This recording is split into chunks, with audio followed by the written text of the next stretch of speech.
Hello my dear students. Now today we are going to study next question of this chapter, which is circle. Question is from problem set 3 and question number 4. Now see, practice set 3.5, it is excluded from the syllabus. बघा, हा जो practice set आहे 3.5 हा syllabus मधून exclude केलेला आहे, minus केलेला आहे. त्याच्यावर कुठल्याही प्रकारचा क्वेश्चन ते टाकणार नाहीये. पण अशा वेळेच्या ह्याच्यामुळे आपण काय करतो, मी नंतर ते घेणार आहे. तुम्हाला जे जे त्याच्यामध्ये डाऊट असतील ते सगळे आपण कव्हर करणार आहोत. पण सध्या आपण काय करूया, जो पार्ट आपल्याला आवश्यक आहे त्याच्यावर एकदा फोकस करूया. ओके, तर आता मी काय करतोय, नंतर मात्र मी ते कंप्लीट करणार आहे. त्याचं काय नाही, फार फक्त एकच एक्सरसाइज येतो. ओके, तर आता बघा, प्रॉब्लेम सेट 3 मध्ये ऑब्जेक्टिव्ह सगळे तुम्हाला आले पाहिजे. आता त्याच्यावर विचार करा, ते सोडवा. जिथे अडचण येते मला विचारा. डाऊट सेशन मध्ये आपण घेणार आहोत ते. दुसरी गोष्ट, काही विद्यार्थी जे आहेत बघा, ते आता आपल्या पाठांतरामध्ये उपस्थित राहत नाहीये. बघा, आता आपण या ठिकाणी 1 डिसेंबर पासून रेग्युलर पाठांतर सुरू केलं आहे. दररोज आपलं सकाळी 7 ते 9 या वेळेमध्ये आपलं पाठांतर घेतलं जातं. काही विद्यार्थी त्यामध्ये ॲब्सेंट राहत आहेत. हे बघा विद्यार्थी मित्रांनो, कुठल्याही प्रकारचं आता आम्ही या ठिकाणी जेवढे मुलं उपस्थित राहतात त्यांना तुम्ही विचारा. अगदीच म्हणजे जवळपास सगळे 90% मुलं उपस्थित आहेत, अगदी 95% मुलं उपस्थित आहेत. फक्त 5% जे विद्यार्थी आहेत जे रेग्युलर येत नाहीत. तर त्यांच्यासाठी सूचना आहे, सर्वांनी सकाळी 7 ते 9 या वेळेत जर आपण आलात तर आपलं व्यवस्थितरित्या पाठांतर घेतलं जातं. जे सेंट लॉरेन्स विद्यार्थी आहेत त्यांच्यासाठी आपण वेळेचं नियोजन केलेलं आहे. सकाळी 7 ते 8:30 मध्ये त्यांना पटपट त्यांचं अगोदर पाठांतर घेतलं जातं आणि त्यांना 8:30 ला फ्री केलं जातं, जेणेकरून त्यांना 8:45 चे लेक्चर्स अटेंड करता येतात. आणि जवळपास सर्वच जण सेंट लॉरेन्स येत आहेत, फक्त 1-2 जण जरा येत नाहीयेत. तर त्यांना सुद्धा माझी एक विनंती आहे की तुम्ही रेग्युलर या. म्हणजे काय होईल, जर आतापासून तुम्ही रेग्युलर अभ्यास सुरू केला, आतापासून जर तुम्ही व्यवस्थित पद्धतीने, जसं आम्ही आता इथे घेतोय त्याचा जो आम्ही प्लॅन केलेला आहे, त्या प्लॅन नुसार जर तुम्ही पाठांतरामध्ये सामील झालात तर पुढे तुम्हाला त्याचा लोड येणार नाही आणि निश्चितपणे तुमचा रिझल्ट येईल. पण आता जर तुम्ही कंटाळा केला, आता जर टाळाटाळ केली तर ह्याचा दुष्परिणाम पुढे होणार आहे. तुम्हाला रिझल्ट येणार नाही. तुमच्यासोबतची बाकीची मुले भरभर आता पुढे जातील. बघा, एकदा रेग्युलर पाठांतर सुरू झालं की बाकीचे विद्यार्थी बघा तुम्ही कसे भरभराटाने त्यांना पुढे नेतोय. जे विद्यार्थी ऍबसेंट राहतील त्यांना त्याचा खूप मोठा लॉस होईल. राहिला प्रश्न आता ह्या कोरोनाची जी भीती आहे, तर त्याची तुम्ही फारशी काळजी करण्याची गरज नाही. कारण या ठिकाणी आम्ही सुद्धा खूप दक्षता घेतो. जे मुलं उपस्थित आहेत त्यांना विचारा. ह्याच्या अगोदर बघा, आता आपल्या दिवाळीच्या सुट्ट्यांच्या अगोदर आम्ही 2.5 महिने इथे रेग्युलर पाठांतर घेतलं. त्यामध्ये कुणालाही काहीही अडचण आलेली नाही. त्याच्यानंतरच आम्ही आमच्या कोविड टेस्ट केल्या, त्या सर्व निगेटिव्ह आलेल्या आहेत. म्हणजे कुठलीही काळजी करण्याची गरज नाही. इथे आल्यानंतर सर्वांचं टेम्परेचर घेतलं जातं, त्यानंतर त्यांचं ऑक्सिमीटरने ऑक्सिजन लेवल चेक केली जाते, त्यानंतर सॅनिटायझर यूज केलं जातं, सॅनिटायझेशन केलं जातं, त्याच्यानंतर आपलं फिजिकल डिस्टन्सिंग जे आहे ते पाळलं जातं, अंतर ठेवून बसवलं जातं. सगळी काळजी इथे घेतली जाते, सगळ्या प्रिकॉशन इथे घेतल्या जातात. त्यामुळे तुम्ही कुठलीही काळजी करू नये. आपलं वैयक्तिक मास्क वगैरे सगळं चेक केलं जातं. सगळ्या गोष्टींची काळजी घेतली तर काहीही अडचण येणार नाहीये. आणि जेवढी तुम्हाला स्वतःची काळजी वाटते तेवढी आम्हाला सुद्धा तुमची काळजी आहे आणि आम्हाला स्वतःची पण आहे. त्यामुळे असा निष्काळजीपणा कुठल्याही प्रकारचा केला जाणार नाही. आपण आपल्या पालकांना समजून सांगावं. जर कुणाची काही अडचण असेल तर त्यांनी प्रत्यक्ष येऊन भेटावं. इतर वर्गांच्या 8वी 9वीला आम्ही फारसं कंपल्शन केलेलं नाहीये, परंतु 10वीचं खूप महत्वाचा आता कालावधी आहे. याच्यानंतर फार लवकर परीक्षा येऊन ठेपतील आणि तुमचा जर अभ्यास झालेला नसेल तर तुम्हाला फार जड जाईल ते आणि पुढे रिझल्ट पण येणार नाही. कळतंय? तर तुम्हाला कळकळीची विनंती बाळांनो, लवकरात लवकर तुम्ही जॉईन करा. आपलं जे हमीपत्र आहे, आता हमीपत्र कशासाठी घेतोय आपण? आपल्याला क्लासेस सुरू करण्यासाठी, फिजिकली सुरू करण्यासाठी वरून शासनाची परवानगी मिळालेली नाही. मग जर समजा आपण इथे जर क्लासेस तसे सुरू केले तर कुणी ऑब्जेक्शन घेतलं तर आपल्याकडे ते हमीपत्र किंवा संमतीपत्र असावं. आपण त्यांना सांगू शकतो की आम्ही पालकांच्या संमतीने हे सुरू केलं आहे. त्याला कोणी बोलणार नाही, कारण आपला असाच एक प्रकार आपलेच क्लासेस मध्ये असा घडला होता गारखेडा परिसरात. तर तिथे त्यांनी पालकांचे संमतीपत्र दाखवले, तर त्यांना कुठल्या जे पत्रकार आले होते त्यांनी ते काही कुठली ऍक्शन घेतली नाही. परंतु जर त्यांच्याकडे पालकांचे संमतीपत्र हमीपत्र जर नसते तर मात्र त्यांच्यावर गुन्हा दाखल होऊ शकला असता. कळतंय? तर त्यासाठी आपल्याला फक्त ती एक फॉर्मॅलिटी म्हणून आपल्याकडे ते असावं, बाकीच्या सर्व काळजी आपण इथे घेत आहोत. ओके मॅडम, तेवढी काळजी घ्या सर्वांनी. लवकरात लवकर जे काही 5 ते 10% जी मुलं नाही आहेत आता प्रेझेंट, आता मी तसं त्यांना फोन करणारच आहे, परंतु मला फोन करण्याची गरज पडू नये. तुम्ही लवकरात लवकर उपस्थित राहावं आणि आपल्या पाठांतराचं जे सेशन आहे, डाऊट सेशन जे आहे ते पटपट जॉईन करून आता आपला अभ्यास पुढे घेऊन जायचा. ओके, तर चला आता बाळांनो नेक्स्ट क्वेश्चन जो आपण बघत आहोत, प्रॉब्लेम सेट 3 मधला क्वेश्चन नंबर 4. आता हा क्वेश्चन व्यवस्थित समजून घ्या बाळांनो. बघा काय दिलंय, in figure O is the centre of the circle. लक्षात घ्या फिगर मध्ये काय आहे, क्वेश्चन नंबर 4 बघा, प्रॉब्लेम सेट 3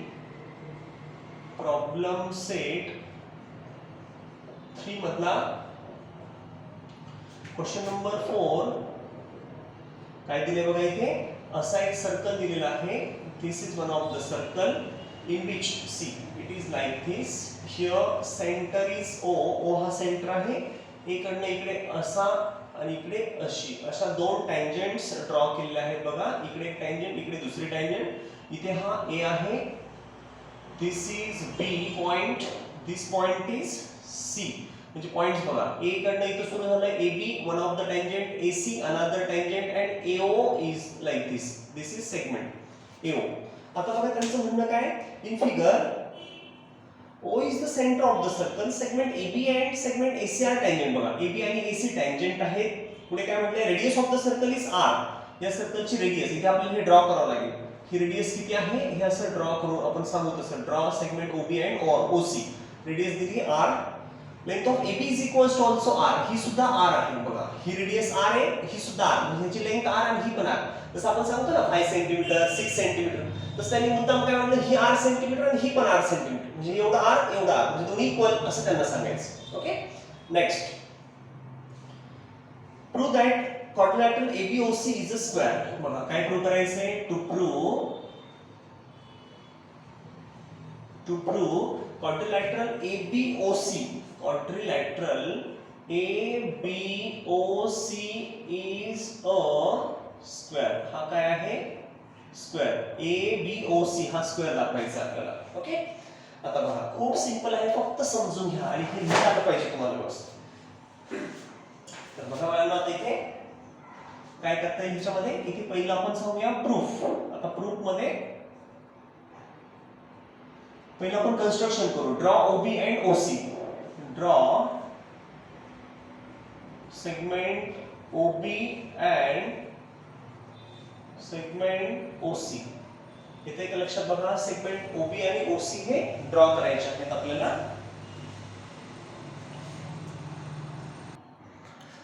तर बघा बाळांनो, आता ड्रॉ सेगमेंट OB आणि सेगमेंट OC. आता हे OB आणि OC जर ड्रॉ केलं असं, लक्षात घ्या OB आणि OC, हे OB आणि OC ड्रॉ केलं तर आपल्याला एक असा क्वाड्रिलॅटरल मिळाला ABOC. बघा ABOC, this is one of the quadrilateral.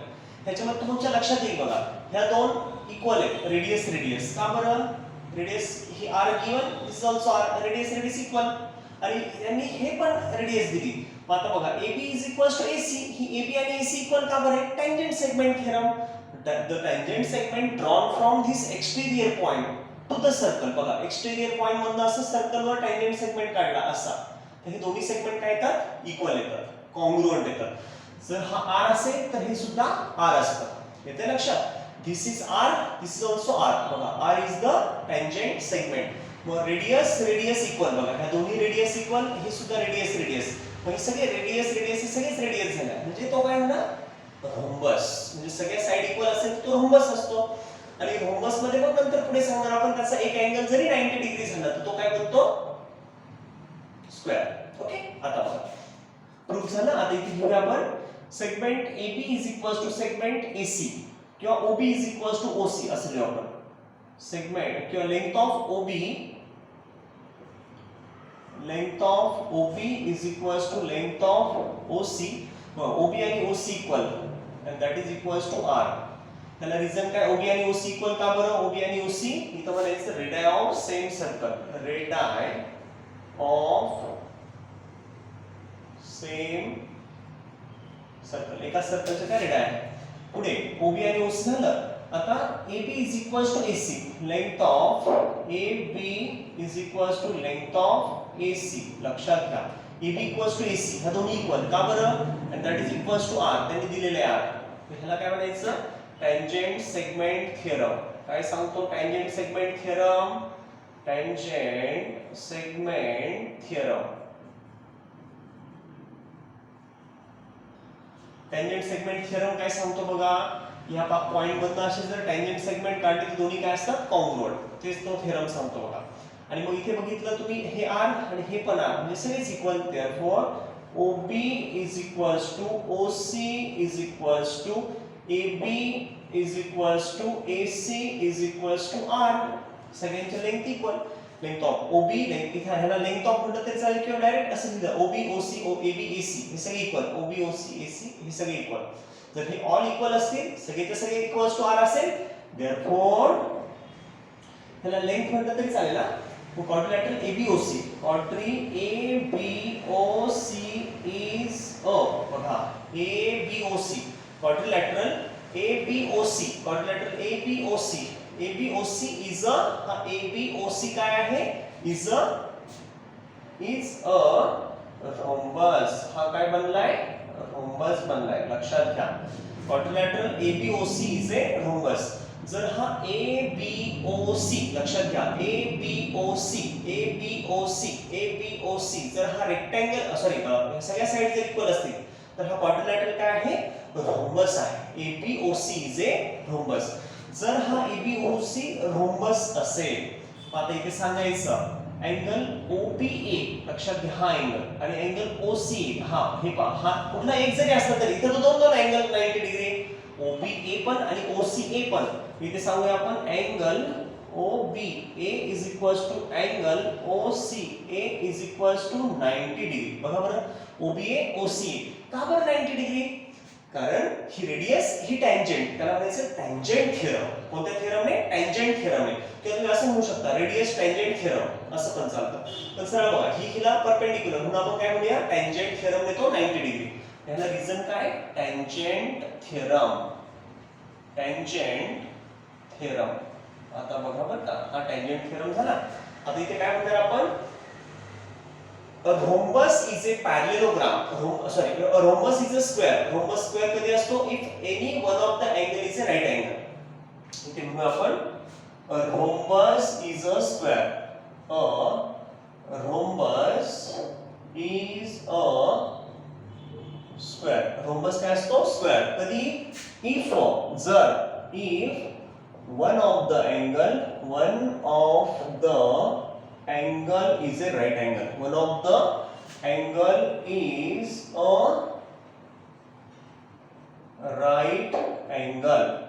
जर त्यातला एक अँगल काय असेल, राईट अँगल असेल. लक्षात घ्या इथे हा काय आहे, ABOC जो आहे, हा टोटल ABOC हा काय बनला होता अगोदर, ह्या सगळ्या साइड इक्वल म्हणजे रोम्बस. रोम्बसचा एक अँगल जरी 90 डिग्री झाला तर त्याला काय म्हणायचं, मग it is a rhombus is a square. तो काय बनतो, स्क्वेअर बनतो. म्हणजे आता काय बनलाय तो, स्क्वेअर. कधी, if one of the angle is right angle, आणि मग therefore ABOC is a square. Therefore quadrilateral ABOC is a square. हा काय आहे, स्क्वेअर आहे. ओके, कळलं सर्वांना. चला नेक्स्ट क्वेश्चन. आता नेक्स्ट क्वेश्चन मध्ये बघा, क्वेश्चन नंबर 5. क्वेश्चन नंबर 5 मध्ये काय दिले ते एकदा समजून घ्या. आता बघा बरं इथे काय सांगितलंय. 5th मध्ये त्यांनी एक असा एक पॅरेललोग्राम दिलाय. बघा या टाइपचा पॅरेललोग्राम आहे. पॅरेललोग्राम मध्ये सगळ्यांना माहित पाहिजे त्याच्या ऑपोजिट साइड्स काय असतात, पॅरलल असतात आणि कॉन्ग्रुएंट पण असतात. ही आणि ही पॅरलल, ही आणि ही पॅरलल असतात. आणि ह्या दोघी कॉन्ग्रुएंट पण असतात, पॅरलल पण असतात. आता in figure quadrant ABCD is a parallelogram. It circumscribes the circle with center T. ह्याच्यामध्ये असा एक सर्कल आलाय बघा असा. ह्या सर्कलला त्यांनी काय केलंय, सर्कमस्क्राइब केलंय. ह्या सर्कलला सर्कमस्क्राइब करणं म्हणजे त्याला असं व्यापून घेणं, त्याला असं सगळ्या साइडला तो सर्कल टच करतोय बघा. मग काय म्हटलंय, it circumscribes the circle with centre T. त्याचा सेंटर काय आहे इथे, T is the center. पुढे radius rm touches center circumscribe with center T point E of GH. आता लक्षात घ्या पहिला हा पॅरलेलोग्राम कोणता आहे AB C आणि D कोणता आहे ABCD बरोबर आहे. पुढे बघा दिस इज E हा इथे काय आहे E आहे. नंतर इथे काय आहे F E F इथे काय आहे G E of G आणि इथे आहे H E of GH हे चार पॉइंट ऑफ कॉन्टॅक्ट आहेत बघा. आर टचिंग पॉइंट्स बघा हे 1 2 3 आणि 4 इथे टच करतोय तो जे touching points E of GH are touching points. If AE equals to 4.5 AE किती आहे AE is equals to 4.5 EB equals to 5.5 EB किती आहे 5.5 आणि पुढे काय म्हटलंय फाइंड AD ही AD फाइंड करायची AD किती ही एवढी ही किती कळतंय. आता हे सिंपल वेने आपण सोडवू शकतो फक्त समजून घ्या काय करायचं याच्यामध्ये. एकदा जर तुम्हाला कळलं तर पुढे काहीच अडचण येणार नाही बघा. आता लक्षात घ्या इथे काय करायचंय सी इथे आपण सांगूया AE equals to AF AH BE equals to BF हे पहा हे दोन इक्वल आहे असे दोन इक्वल हे दोन इक्वल नंतर हे दोन इक्वल आणि हे दोन इक्वल. त्याला रिझन काय tangent segment drawn from this exterior point मधनं असे टँजेंट सेगमेंट काढले ते इक्वल असतात. हे दोन बघा हे दोन्ही इक्वल येतात हे आणि हे इक्वल हे दोन हे पण इक्वल. त्याला म्हणायचं tangent segment theorem. Tangent theorem वेगळं बरं का. टँजेंट थिअरम हे रेडियस आणि टँजेंट परपेंडिक्युलर म्हणजे हा 90 डिग्री टँजेंट थिअरम आणि टँजेंट सेगमेंट थिअरम काय असे सेगमेंट हे टँजेंट आहे बघा अशा आणि टँजेंटचे तुकडे म्हणजे सेगमेंट टँजेंट सेगमेंट थिअरम. हे दोन्ही इक्वल असतात इक्वल हे दोन इक्वल हे दोन इक्वल टँजेंट सेगमेंट. ओके आता बघा इथे आपण काय सांगणार पहिला आपण सांगूया AE आणि AH इक्वल. बघा बरं आता AE आणि AH इक्वल आहेत का समजून घ्या. इथे AE आणि AH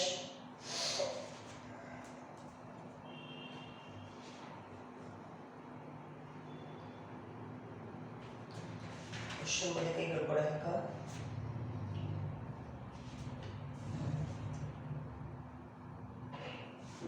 काय हरकत नाही. 4.5 आणि 5.5 दिलाय क्वेश्चन तो तोच आहे. आता बघा हा 4. सिंपल हा 4.5 तर हा सुद्धा 4.5 हा 5.5 तर हा सुद्धा 5.5. आपण असं करूया AE equals to AH घेऊ. AE is equals to AH बघा बरं AE जेवढा तेवढाच AH AE AH इक्वल बघा AE AH इक्वल आणि हा AE किती 4.5 हे एवढं 4.5. पुढे बघा AE AH झाला तसा आता BE BF BE is equals to BF is equal बघा BE आणि BF इक्वल किती 5.5 आता झाले दोन इक्वल हा 4.5 तर हा सुद्धा 4.5 हा 5.5 हा सुद्धा तितकाच हे झालं म्हणजे ह्या दोन इक्वल. तसं आता DH आणि DG DH is equals to DG बघा DH आणि DG इक्वल ही जर x तर ही सुद्धा x मग इथे घेऊया x DH DG DH DG ह्या दोन्ही x x आल्या आणि पुढे बघा CG आणि CF CG is equals to बघा CG is equals to CF CG is equals to CF is equals to बघा CG CF हे CG is equals to CF हे y तर हे सुद्धा y बघा this is y this is also y दोन्ही y. बघा बरं मग हे दोन इक्वल इथे दाखवलं हे दोन इक्वल हे x मानलं तर हे y मानलं x असेल तर हा x हा y तर हा y सगळेच इक्वल आहेत ते सगळं दाखवलं. त्या सगळ्यांना कॉमन रिझन देऊन टाका टँजेंट सेगमेंट थिअरम. कोणता टँजेंट सेगमेंट थिअरम. कोणता थिअरम आहे टँजेंट सेगमेंट थिअरम. आता बघा बरं मुलांनो इथे आपल्याला काय करायचं AB is equals to DC हे दोन इक्वल बघा ही AB आणि DC इक्वल का बरं opposite sides of A parallelogram. तुम्ही दिलंय का तसं आपल्याला काय म्हटलंय बघा तिथं in the adjoining figure quadrilateral ABCD is a parallelogram. मग त्यांनी ABCD इथे लिहू आपण जाऊ द्या इथं न लिहिता एखाद्या इथे लिहिलं तरी चालेल ABCD इज ए पॅरलेलोग्राम. आपण म्हणू इथे quadrilateral ABCD is a ABCD काय आहे पॅरलेलोग्राम. ABCD चे पॅरलेलोग्राम आहे. मग हा ABCD ABCD इज ए पॅरेललोग्राम. लक्षात घ्या ABCD काय आहे? पॅरेललोग्राम आहे. जर हा पॅरेललोग्राम असेल ABCD हा जर पॅरेललोग्राम असेल तर काय मग लक्षात घ्या AB is equals to DC. therefore AB is equals to DC. बघा बरं AB हा AB is equals to DC हे दोन इक्वल AB आणि DC equal and that is equals to हे का बरं इक्वल? त्याला रिझन द्यायचं ऑपोजिट साइड्स ऑफ पॅरेललोग्राम. बघा ही आणि ही इक्वल का? ऑपोजिट साइड्स ह्या पॅरेललोग्रामच्या ऑपोजिट साइड्स. इथे म्हणा ऑपोजिट साइड्स ऑफ पॅरेललोग्राम. पॅरेललोग्रामच्या ऑपोजिट साइड्स आहेत त्या. आता बघा AB पण AB काय? AE plus EB is equals to DC काय? DC म्हणजे DG प्लस GC आणि ह्याला रिझन द्या. का बरं? A dash E dash B हे collinear A dash E dash B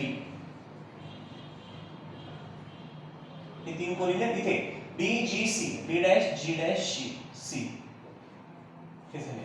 okay आता याची व्हॅल्यू टाकू AE प्लस EB किती? 4.5 plus 5.5 4.5 plus 5.5 is equals to बघा आता DC काय x आणि GC काय y.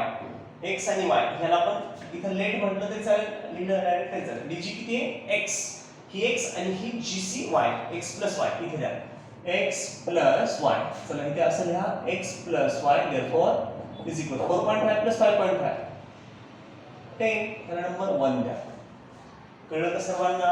लक्षात घ्या मी काय केलं हे दोन इक्वल दाखवले. ह्या दोन सगळे इक्वल आले. पुढे काय केलं ही साइड आणि ही साइड इक्वल म्हणजे धिस प्लस धिस. बघा हे दोन्हींचं 10 आलं ही सुद्धा 10 म्हणजे x प्लस y किती आलं 10. तसं आता आपल्याला ह्या दोन इक्वल घ्यायच्यात. बघा ह्या दोन equal is AD equals to BC. इथे सांगूया AD is equals to BC. बघा AD इक्वल्स टू BC बघा AD इक्वल्स टू BC ह्याला काय? Opposite sides of पॅरेललोग्राम.